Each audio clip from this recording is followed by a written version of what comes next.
இப்பொழுது மக்களினுடைய நினைப்பு என்ன? இயற்கைக்கு அப்பாற்பட்ட ஒரு விளைவுகளை கொண்டு வருகிற சந்திப்பு தான் எழுப்புதல் என்று நினைக்கிறார்கள். Something super natural. புதிய ஏற்பாட்டில் பார்க்கின்ற போது அவர்களுடைய வாழ்க்கையே ஒரு எழுச்சி பெற்ற வாழ்க்கையாகத்தான் இருக்கிறது. கூடி வந்திருக்கிற நான் தான் முதலாவது எழுப்புதல் பெற வேண்டியவர். உங்களுக்கு புரியுதா அந்த பார்வை? எழுப்புதல் பெற வேண்டிய நானே நாட்டில் எழுப்புதல் வரணும்னு சொல்லிட்டு இருக்கிறேன்.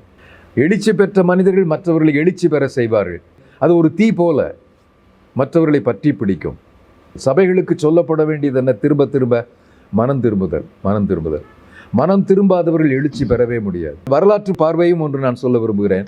ஒரு எழுச்சி பெற்றவன் தான் என் சமுதாயம் எழுச்சி பெற வேண்டும் என்று ஜபித்திருக்கிறான். அவன் தனியாக தான் போய் ஜெபம் பண்ணியிருக்கிறான்.